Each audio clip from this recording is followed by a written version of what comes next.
Assalamualaikum warahmatullahi wabarakatuh. Kita belajar pelajaran muamalat. Tajuknya wasiat, tajuk baru wasiat. Sebelum ini tajuk sedekah dan hadiah. Ada tajuk baru wasiat, lihat sana pengertiannya. Pengertian wasiat dari segi bahasa bermaksud menghubungkan dan menyambungkan.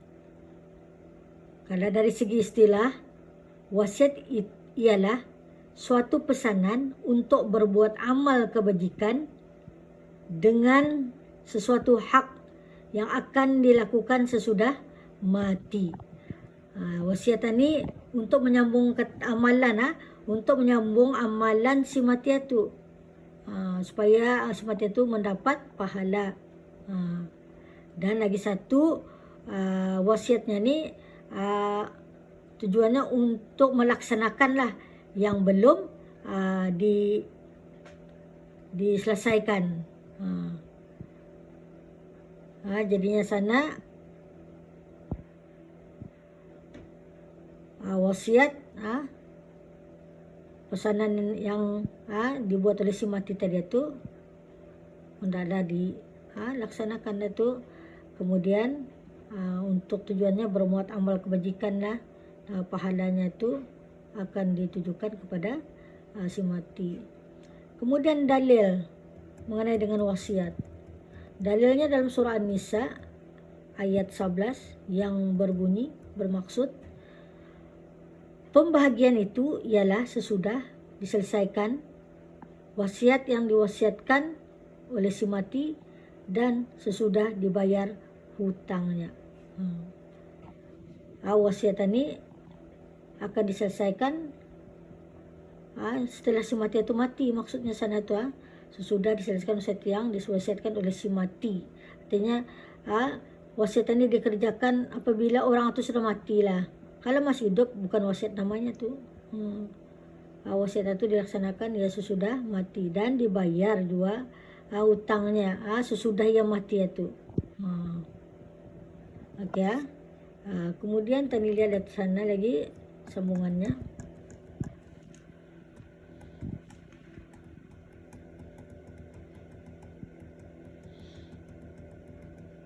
Huraian pengertian wasiat tadi.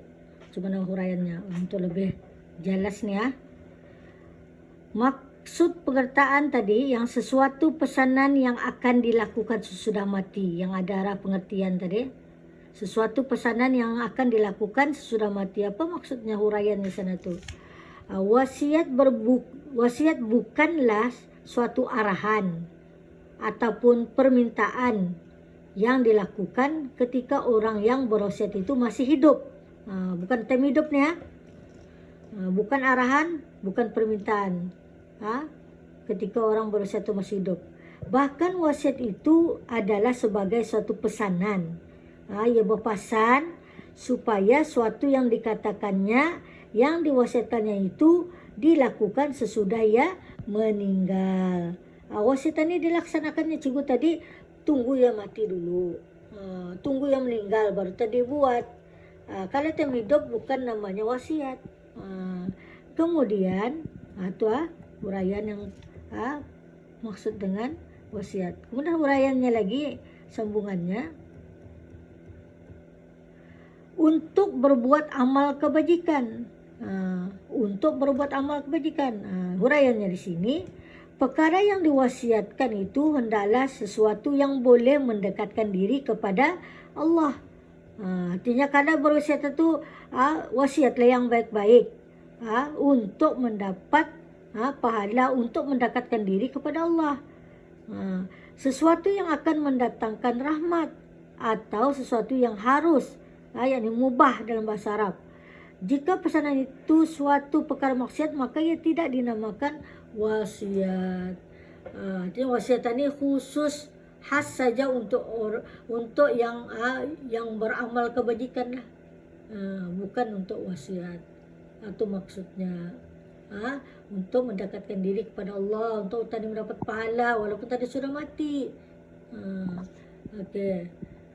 Kemudian kita lihat lagi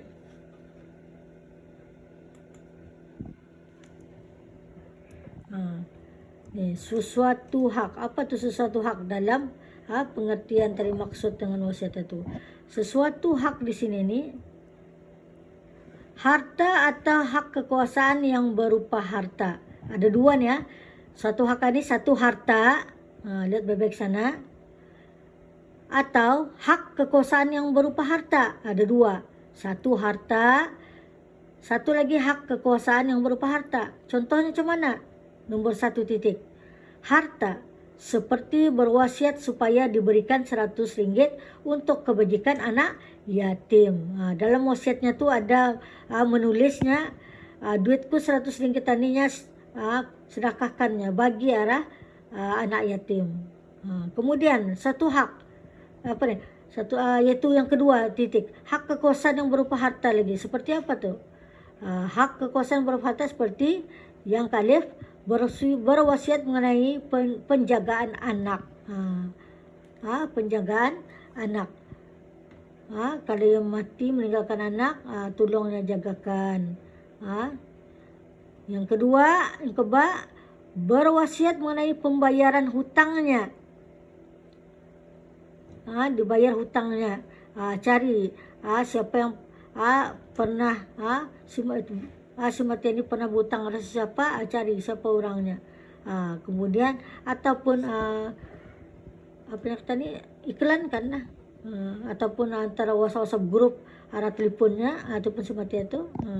Kemudian yang kejim, berwasiat mengenai pengembalian barang yang dipinjamnya. Kalau si mati ini ada pinjam barang orang, balikan dia cepat-cepat. Kalau yang tahu ataupun yang sebut tadi antara WhatsApp, kalau ada yang mulahan ni minjam barang kamu, beritahu cuma itulah. Okey.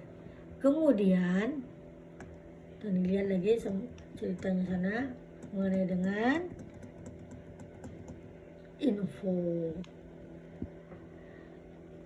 Adapun hak kekuasaan yang bukan berupa harta adalah tidak sah dijadikan wasiat. Yang bukan berupa harta seperti menikahkan anak perempuan, kerana kekuasaan wali adalah berpindah kepada orang lain sesudah ia meninggal. Kalau berwasiatnya tolong punya nikahkan anak wani dengan senanu, itu dah boleh. Itu bukan dinamakan berupa harta.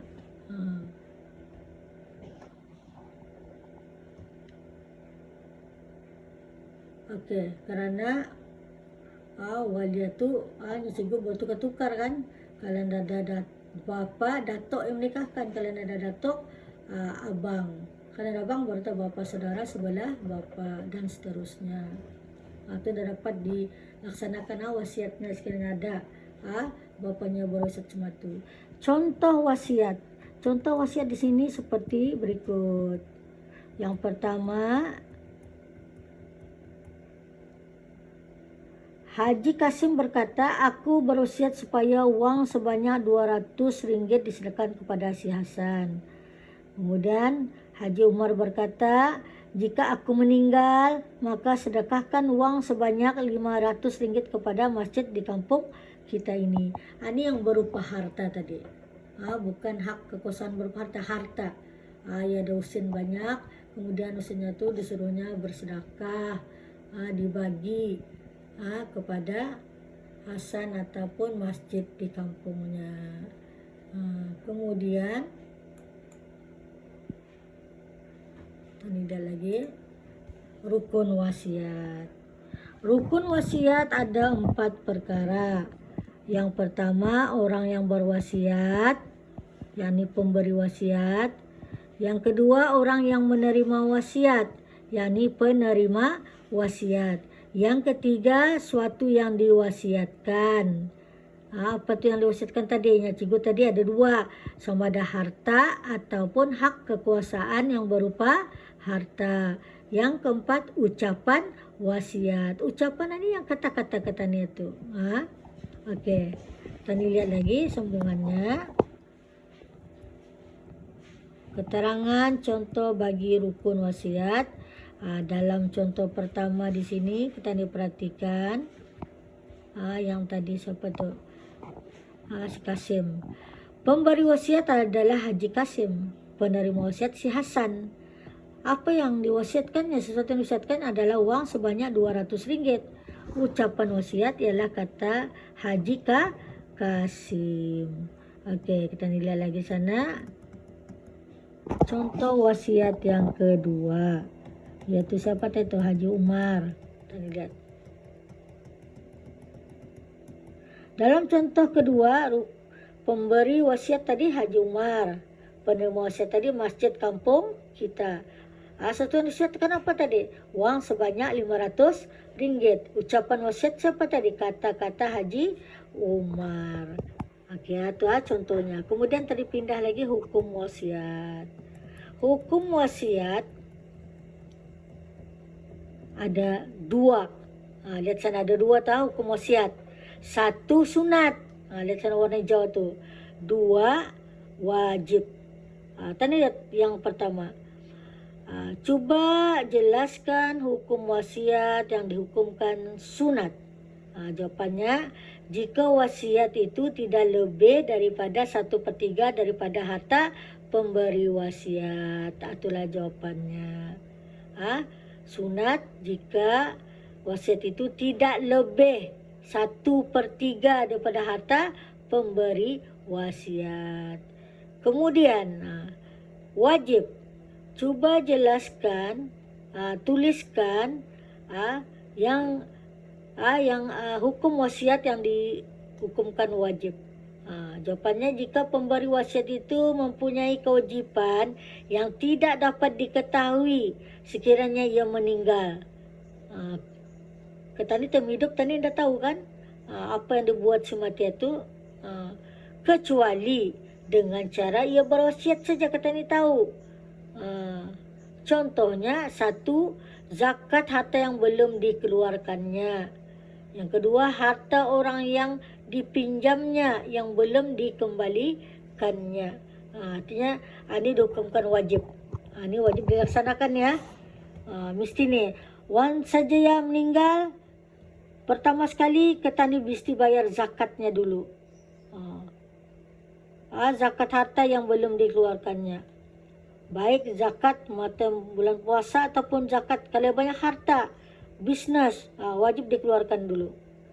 Yang kedua, harta orang yang dipinjamnya yang belum dikembalikan, cuba usahakan cari agar dapat dibalikan semula.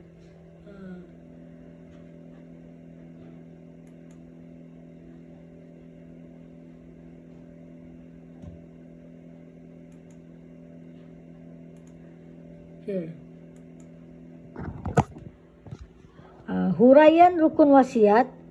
Setiap rukun wasiat ada mempunyai syarat-syarat yang tertentu. Artinya huraian rukun wasiat tadi berapa? Rukun wasiat ada 4. Orang berwasiat, itu pemberi wasiat. Orang yang menerima wasiat. Yang ketiga, sesuatu yang diwasiatkan. Yang keempat, ucapan wasiat. Jadinya rukun wasiat ini, setiap rukun ini ada syarat-syaratnya. Ada syaratnya. Okay. Jadinya nanti kita dipelajari syarat-syaratnya nih. Cukup setakat ini dulu. Sampai sana, wallahu a'lam bishawab.